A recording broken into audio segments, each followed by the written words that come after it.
Well, welcome back to Life the Wild Ride. Maybe you were here just a minute ago with us putting this countertop in. But now, in this video, our hope is to install the sink and the faucet. So let's take a look, see what we got here. Let's set this aside over there first. Well, it's getting exciting now, actually. Don't you think? Yeah, lift the sink up, I'll pull the box up. The brand new sink, obviously. Oh, we got our components out of here.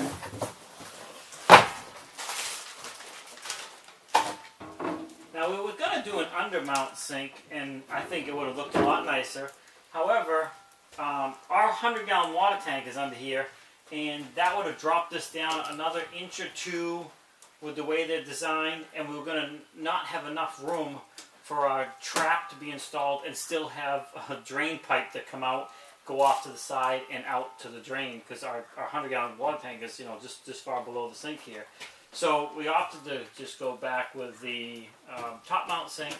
It has its advantages. You don't have to do as nearly a nicer job with the wood underneath here, because it's all going to get covered up. So yeah, so I guess that's one advantage. Make it a drum. Yeah, we can do that. I'll open up the faucet so we can show them what that looks like. Well, Tracy wanted me to put this faucet in the house because our faucet in the house is screwed up, and I do have to fix it, but it's going to end up in here in the bus. So it'll be like this. And this locks in like that. And you have the option of, I think, swiveling this out of the way and just having this. A regular faucet, and you control it with this. I think this actually goes off the side. Wash with it, and you can even get this to go out the window. And I know everybody points that out. I'll probably never do it, but I guess you could. So now you see in this particular sink here, we have some additional holes. So we're probably going to install a soap dispenser, and we got to decide what we're going to do with the other hole. We might even install a hand soap one and a dish soap one, so we can take care of those two holes, and then we have one additional hole we're going to have to do something with.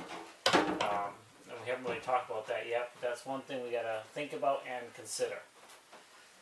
Alright, put that back over there for the moment, and we're going to get what we need for this and start hopefully getting it installed. So we'll show you a little bit as we go along the way. We got to get some sealant to go underneath here. And we put it down, and then I think the hardware is with it to fasten it underneath the countertop. Yep, we have that.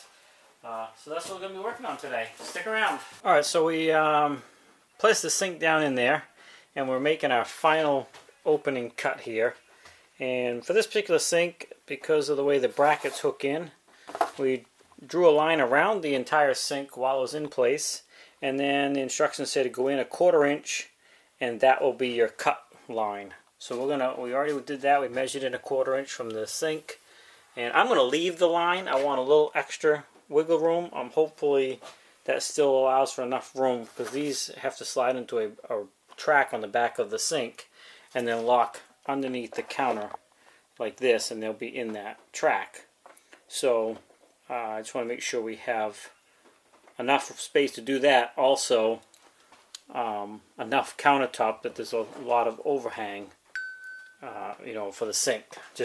I would rather have more wood, I guess, is what I'm saying, that the sink's sitting on, except for 1/4 inch. So I'm going to go less than this 1/4 inch as far as cutting off. I'm going to leave more behind in hopes that we can still do it. So that's what we're going to find out now. We're going to go ahead and get this final cutout made and see how it all turns out. Alright, so we're making some progress here. We cut out the appropriate size hole, and now we are getting ready to mount the sink. And for this sink, you just these little clips go in here, and when it's up underneath, this clamps to the bottom side of your countertop.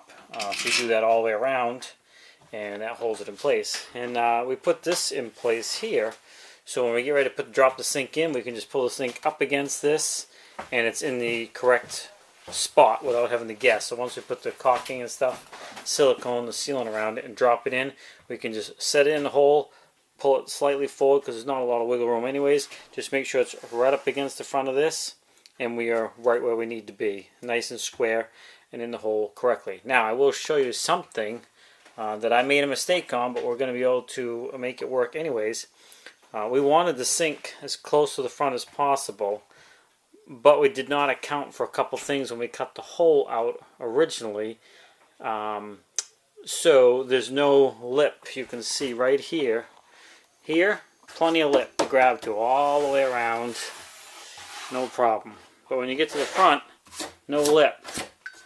So we want to be able to pull the front of the sink down with those two. I put them in place.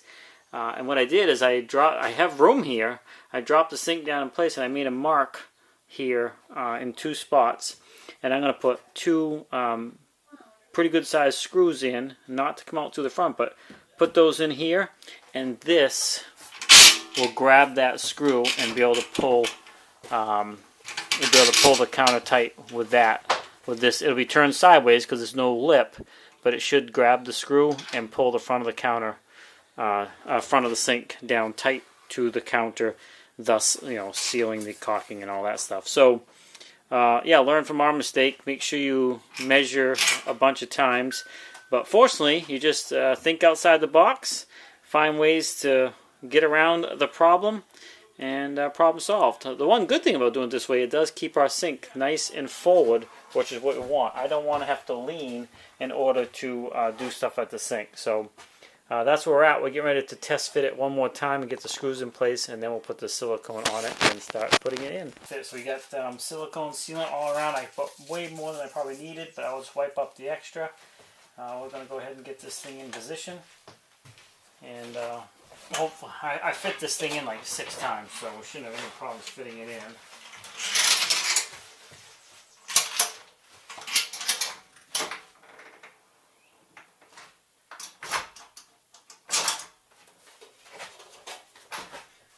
It's a tight fit.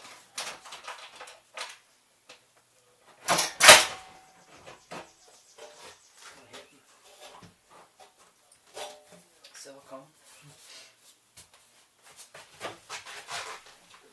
Alright, now we gotta go underneath, tighten up all the screws. You won't be able to see that very well, but basically we took the 2 front ones off to get them on past those screws.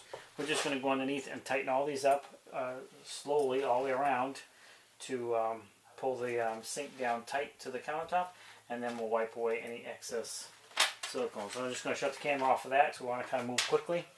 And we'll show you what it looks like when it's done. Alright, well, we had a few challenges because we had that board in the front that we were using to come up against, and that's why this is off, because we had to take that off. Didn't realize when we pushed it back, there ended up being a gap down here. So we got it all screwed in. I took that off and I could still see light. I'm like, why is that? Where actually the sink was pushed back beyond the opening. I don't know how it happened. Somewhere along the line we mismeasured when we clamped that board down. So we decided to eyeball it this time, measure it, and we ended up a little over a 1/16 off. And I think we're just going to say the hell with it. I don't think anybody will notice it, except for us. I do notice it though. I don't know. I haven't decided yet. Alright, well, assuming we're going to leave it here, talk about the next step. Now, I will be honest, when I picked out the sink, I really didn't give any attention to the holes back here. I was looking for a certain depth and a certain size. Never thought about the holes at all. And then I didn't think about the holes at all when we were buying our faucet. So now you know we've held this thing up here, and I talked about it briefly the last time about all these extra holes. But we decided what we're going to do, and it's going to be perfectly fine. So just, again, thinking outside the box when you make mistakes. We made a mistake. Should have got a 1-hole sink, maybe a 2-hole for soap. But this will be set up like this. If this is how you would typically do it in the middle, now you get these extra holes. Now you can buy plugs for them. Actually, Tracy mentioned that. I don't want plugs. I think it'll look stupid. It'll look like we screwed up. And I want to make it look like we didn't screw up, like we planned it this way. Now anybody watching this video is going to know better. But so what we're going to do is we're going to mount this in the corner here. Still perfectly fine. You got this that comes down, spray. In fact, we can even put the argument in there that it gets it out of your way a little bit more for washing, even though you can swivel this out of the way. And the reason why we're going to do that is we're going to use these 3 holes. One for dish soap, one for hand soap, and one for hand lotion. Tracy mentioned, I'm like, oh yeah, that takes care of all 3 of these holes. And the reason why we're putting this off the side, one, those will be all uniform and balanced. If we put it anywhere here, this is in the way of whatever the next pump is. If it's here, it'll be in the way of this one's. Here, it's going to be in the way of this one. So if we just put this off to the corner, out of the way, and use these 3, dish soap, hand lotion, or whatever combination we want to do. It looks like we're meant to be that way. Nobody will know other than anybody that watched this video. And this will be off the side. And again, this can swivel out of the way. You can still get plenty of room under here to get your wash. Actually, no less room than if it was in the middle. And I think it'll work out just fine. So that's our plan, how we're going to deal with that mishap of not paying attention when I ordered the sink. And then again, we ordered the faucet we wanted, not realizing that that's not gonna work. But we can make it work.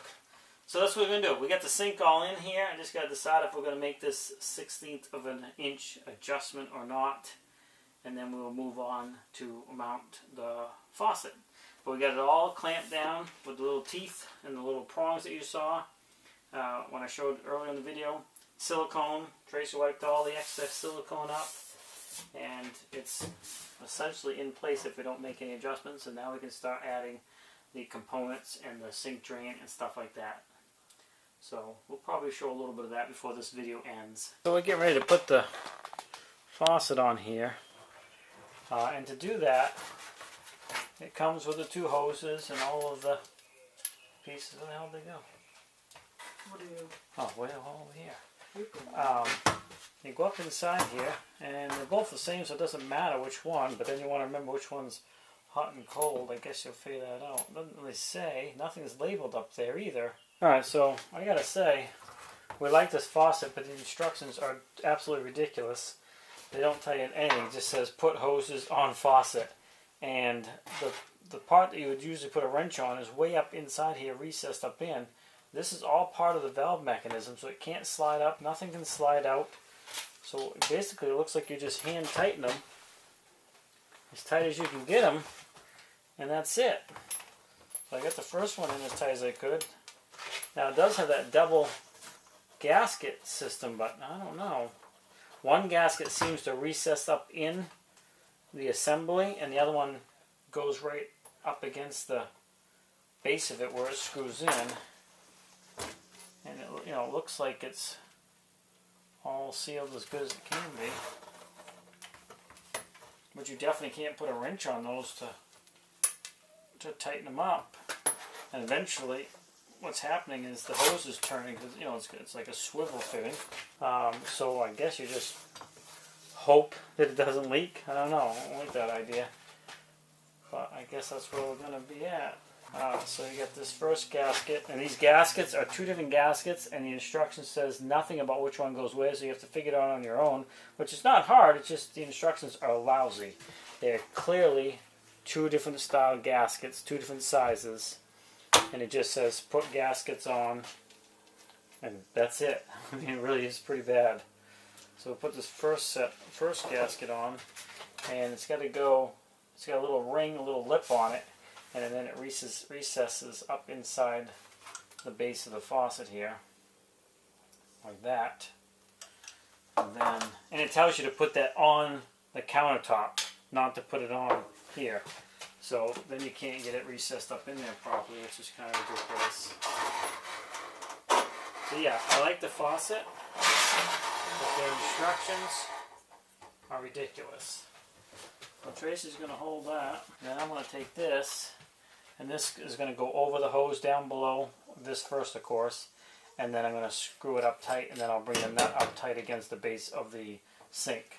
We're going to go ahead and put this in, but I think what I'm going to do, because of the weight of this faucet, is I'm going to cut a plate of steel that fits down here, this size here, and put it down there so we're not just relying on the thin sink to hold this, because when it's all bolted down you can see the sink flex. So I'm going to make some adjustments to that to make it stronger, but we're going to go ahead and put it in for now, just to see what it all looks like. And now we'll come back to it once we get it all in. So the faucet's in.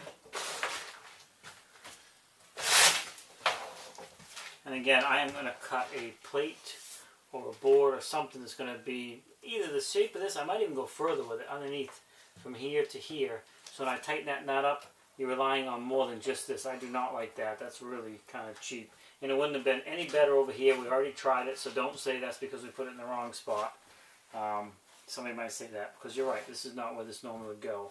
But this is it's no stronger over here. It's still very thin metal. So, you know, this is a lot bigger faucet than you normally would have on a lot of sinks. And if you're pulling down on this to pull this out all the time, it's definitely flexing. And I want to stop that from happening. So we're going to make that modification. But essentially, this is in. And then we can tighten this up too, and it won't turn. This will be tightened in one position. And then this can be put off to the side if we're not using. Once this is tight, that won't turn. If you're not using that, you can use just this. Easily get anywhere in the sink. Or if you want to use this and not that, you can swivel that out of the way and just use your regular faucet. And here's your control arm right here. So I'm anxious to test it all up, but that's going to be a while. But it's in. And yeah, it's coming along. And we did all the talk about the sink being crooked. It was bugging both of us. So it is fixed. We got it right on the money now. So that's taken care of. We got to wrap things up. I got to go over and relieve Mark. It's almost 3 o'clock. And did not get as far as I thought we would today. But Countertop's in. Countertop's in. That's drying. We'll be able to sand that. Sink's in place. Faucet's in place. But we will make that modification. You'll see. I'm going to show you. I mean, I'm really not doing much. My pinky, just touching it like that, wiggles. And I don't like that at all. It just seems really cheap. So we're going to definitely strengthen that up so this is not wiggling. And we'll show you that once we get that done. But we're going to wrap it up for today. And hopefully some of this helps you, or at least Learn from our mistakes. Learn from our mistakes, right. Anyway, that's another day on the bus. I'm happy with what we got done. I mean, in between doing other stuff we had to do. Hopefully you'll like this video. Learn from our mistakes. Do a better job measuring where your sink's going to go. Our modification worked perfectly fine. The sink is not going to go anywhere. It's the last 2 screws in the front here using the sink brackets. But you can avoid all that if you take an extra time to measure. Now, in keeping that in mind, if we'd have done that, our sink would have set back another inch at least. So I'm happy that we made the mistake, but it wasn't intentional, because it keeps the the sink right close to the edge of the counter. So we're not leaning. You know, I don't want to lean to do dishes. If we're doing dishes, I want to be right here, easily doing it with no problems. We have a lot of space back here. We want to get a better shot of the whole thing. Tracy's making some adjustments. I'm going to shut the video off a minute. We'll do the final shot with the camera back a little bit, and then we'll wrap things up and go and get some other stuff done. I just hold the light here because I don't know how much light we're getting. But here it is. It's in. It looks good. Hopefully the light's shining right. I like it. I'm happy with it. And we got our lotion, dish soap, hand soap, whatever order we decide to do it in. It's going to go right. Dish soap. It's going to go right there. That's it. I know I'm rambling now, so I guess we're just going to wrap it up. Thanks for swinging by Life to Wild Ride. Hope you like this video. Learn from our mistakes. We'll see you next week for more videos. Have a great day. And remember, life is A wild ride. a wild ride. You don't say it at the same time. No, I possibly could hear your voice. Oh, well, You guys that's not thank nice. me in the comments. Alright guys, have a great day. We'll see you next week.